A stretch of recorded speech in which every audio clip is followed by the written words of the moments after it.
smash the like button, and subscribe. Welcome back. Why do you still support Trump? Why do I still support him? Jesus, I just got from a nap here, so. Weren't you pretty close to stop supporting him? Kind of. Okay. What's holding you on still? What's holding me on? Well, he's our president, so. Okay. I still support him, just as I supported Joe Biden, even though I didn't like him.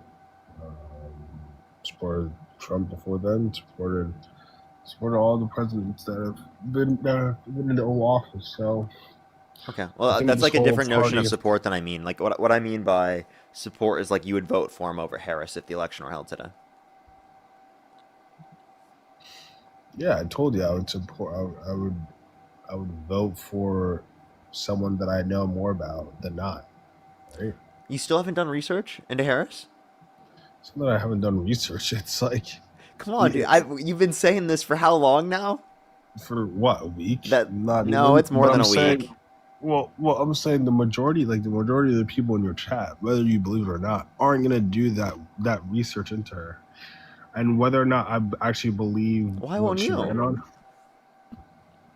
Because I don't know if I believe what she actually ran on. She was rushed into like creating a plan within what, 2 months? Like, how do you know what she actually was running on was what she truly believed? It could have just been, to just appease the majority of the Democratic Party. You know what I mean? Like, how do we know she actually believed what she truly believed what she was running on? Well, how do we know that Trump actually believes what he's running on? Well, I just think it would be psycho to run on specific policies for what, over 12 years, 12 years,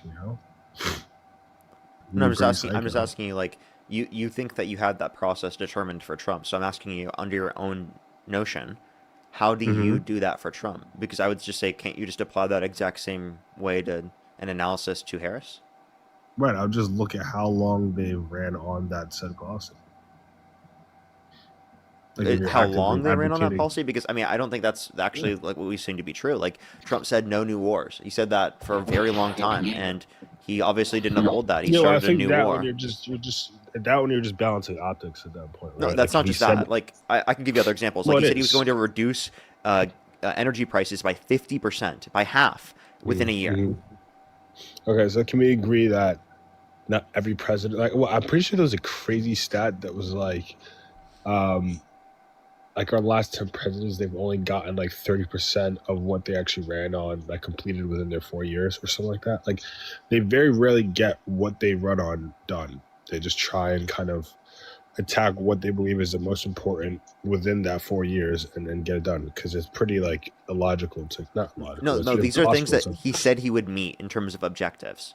These aren't just ideological positions. These are set things that he said, I will meet this as an objective. I understand that, but I'm saying how many presidents rarely get done majority of what they believe in done within their 4 years.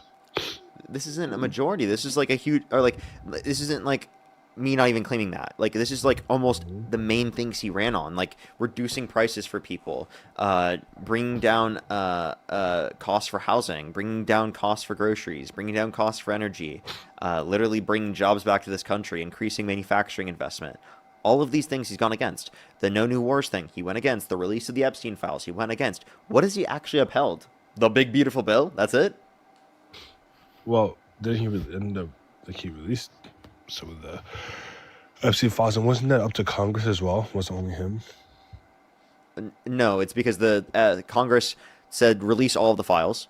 They said they're not releasing all the files. That's what happened. The Trump administration. Todd Blanche is now saying he's not going to release anymore. You see, my problem with you, Parker, is number one, I hate the idea of splitting two parties. Number one, I think what you're doing is dividing the country even more. You're just kind of you're indirectly advocating for hate. Number two, like a lot of your points that I you don't. I bring don't up, think. I don't think working within the two-party system is advocating for hate. I think that's yeah, I ridiculous think to it say. is. Because wait. You Hold up. think that's ridiculous to say? Yeah, it is. Because you know that Oh, I disagree with a two-party system. I think there should be a okay. multi-party democracy or a ranked choice voting structure, right? I do think political parties can be somewhat helpful for people, So but what's your evidence for that? how can political parties be helpful? It's just helpful for Right. understanding. Like for example, like if you see a D or an R next to someone's name, you're going to have certain types of prerequisites for like what is going to be true about this particular person. So it makes it Okay. easier for very typical common voters to be able to identify that. Now you might make the argument, okay, well then that might reduce them from looking into it in the first place. I think that's a fair argument. I'd be willing to look into that, and that's something that we can take into account. I still believe in ranked choice voting. Either way, like regardless of whether or not political parties exist, these hmm ideological differences will still exist.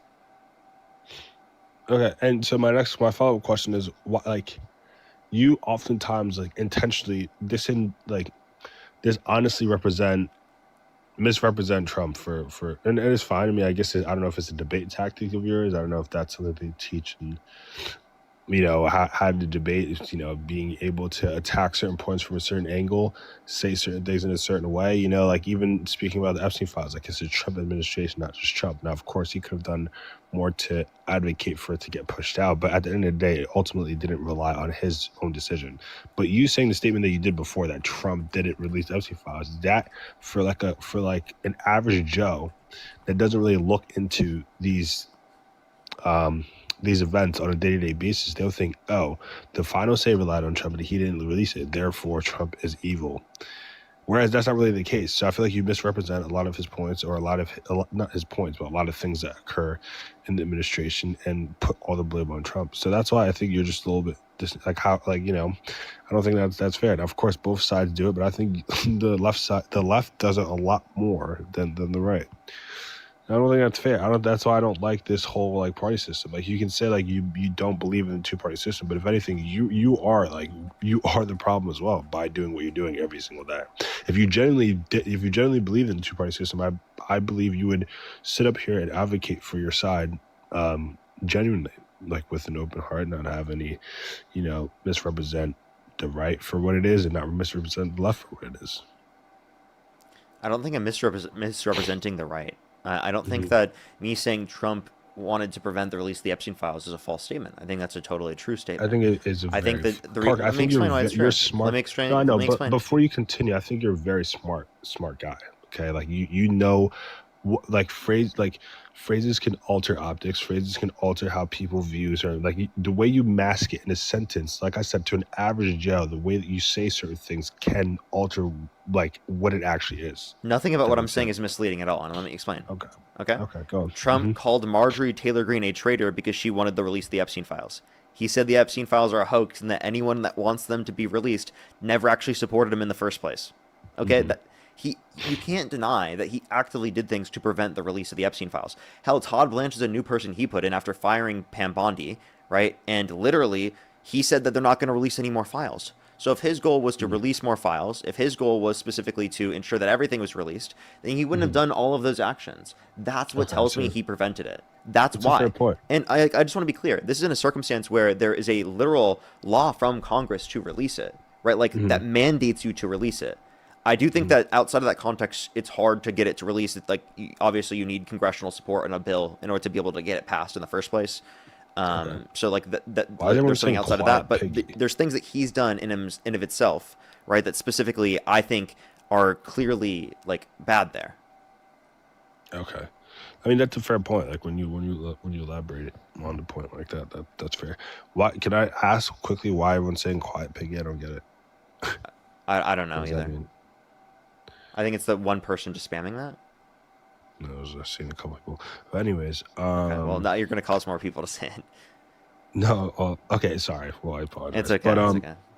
I also have a question about abortion, real quick, in his stance. I know we talked about this before, but I just like have a cool question. So you know how like when um actually like again I was trying to take up your tactics in mass, like try and like get you into a corner and like trick you with this, but I'm just gonna be honest here and genuinely ask you. You know how like if a pregnant or someone gets an accident and a pregnant woman um is involved with the accident and dies, the opposing offender gets charged with like a double homicide, correct? Hmm. Why do you think, like, how does that, so you think like legally, obviously, like in the court of law, they view a pregnant woman or the fetus as a baby, so why shouldn't we like uphold that when it comes to abortion as well? Like, generally, what do you think of that? Do you think then the law should be changed with, because I do think, like, obviously, like, actually, no, I won't go into that. What do you think about that? I'll leave it at that. Okay. So let me just be clear. So do you think that people should be able to get food stamps for kids that are Mhm. conceived? Food stands for kids that are conceived.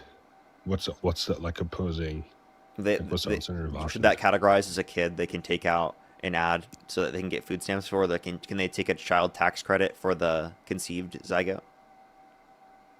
Oh, that's a good question. Because like you're saying all these laws should apply, and if they don't apply Right, in the same sort right. of context or with the exact I same sort didn't of think of that. definition in That's a all good question. cases, that it's going to be a little Hmm. bit complicated in terms of law. And I think that this is also Hmm. applicable in cases like this as well, right? Right. Where I like you're think not so. going to Yeah. say that these sort of legal things are going to apply there. And also like even so when it comes to double homicide, like the Hmm. definition, this is specifically what Dean says, the definition you can provide is unjustified termination of a human life. Well, Hmm. in the situations in which it's prior to sentience, it's not an unjustified termination of human life because it's not sentient, right? But in the situation where they were wanting to go through the pregnancy and this inevitably led to like an accident, right? Because they wanted to do this, it was an unjustified termination of human life. Therefore, you would Hmm. consider it also another murder or death in the scenario, double homicide. So you could say something like that. I don't really care to, right? Like Hmm. I don't mind saying it's not double homicide and saying it's an unjustified termination of pregnancy and homicide, right? In a scenario. Okay. I I don't see. see any reason why I would care to even say that, but like I think Dean's perspective there is totally coherent as well. So you could just choose either one in that scenario, and it totally describes the double homicide thing. But I also don't think Yeah. that we apply it in terms of the law in that exact specific way, because otherwise people would be able to take out a child tax credit for conceived zygotes. Yeah, that's interesting. I actually didn't think about that. That's a good point. I guess I would have to look into more of that, and also the instant as well that you're referencing, because maybe I haven't heard him speak about that as much. So Hmm. I definitely have to do my own due diligence to look into that. Well, I feel like I had one other thing to say. I'm sorry this isn't actually debate. I actually came into this wanting to debate, and then I just had a change of heart. So I was actually like, I woke up from a nap and I was like pretty like, you know, sad. I was like, let me get after this guy here. I'm trying to remember. I feel like I had one more thing.